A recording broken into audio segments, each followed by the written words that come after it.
এই নরপিশাচ, তুই আমার সন্তানদের বুকে কেন গুলি করলি?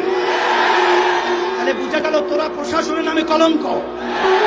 আপনার সন্তানদেরকে রাস্তায় গুলি করবে, হত্যা করবে, আর আপনারা ঘরে থাকবেন। এটা হতে পারে না। আপনারা আসেন, আমরা আমাদের সাথে আছি। ওর হাতে কোনো লাঠি নেই, ও একটা মেধাবী ছাত্র, ওর কোনো সন্ত্রাসীর কোনো তালিকার নামে নেই। সেখানে ঠান্ডা মাথায় ওর বুকের ভিতরে একটা নয় কয়েকটা গুলি করে পাখির মতো লুকিয়ে ফেলে হয়েছে।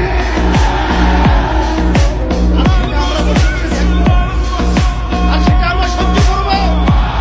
এটা হতে পারে না, হতে দেওয়া যায় না।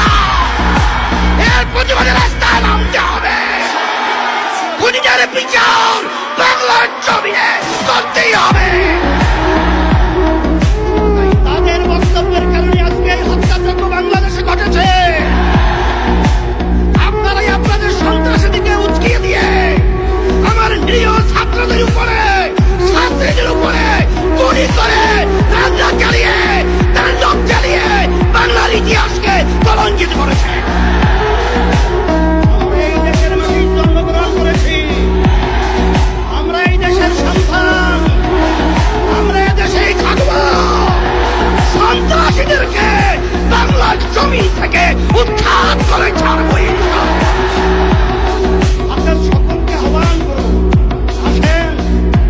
আজকে বুদ্ধিজীবী, শিক্ষাজীবী, রাজনৈতিক যত পেশা যারা আমরা বাংলাদেশে বসবাস করি, আমরা এই অন্যায়ের বিরুদ্ধে, এই অন্যায়ের হত্যার প্রতিবাদে, এই জালিমদের বিরুদ্ধে একসঙ্গে যদি ঝাঁপিয়ে পড়ি, ওরা বাংলার জমিনে থাকা সুযোগ পাবে না ইনশাআল্লাহ। এই আহ্বান আমি সকলকে করছি। আজকে ওরা নির্বিচারে পাখির মতো গুলি করে হত্যা করবে, শুধু তাই নয়, আজকে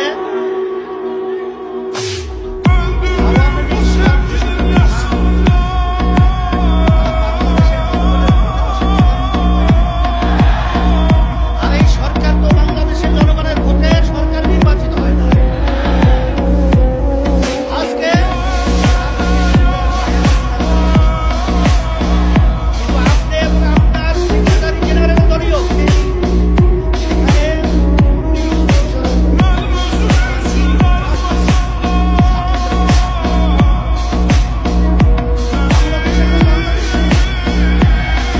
এদেশটা এখন সন্ত্রাসীদের দেশ হয়ে গেছে। এখন আমরা দেশের ভিতরে বসবাস করব। এখন আমরা কোথায় যাব?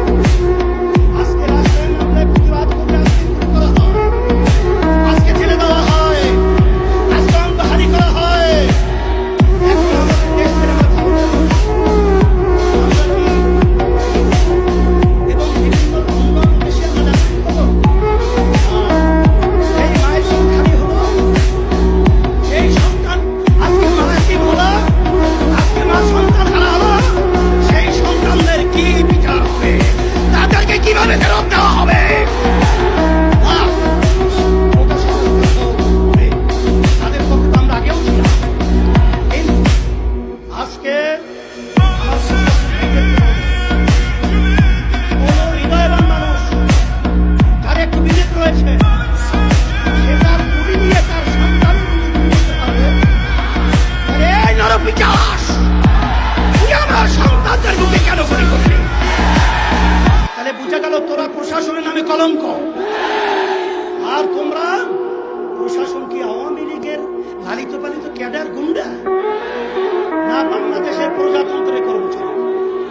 কিন্তু তোমাদের কার্যক্রমের মাধ্যমে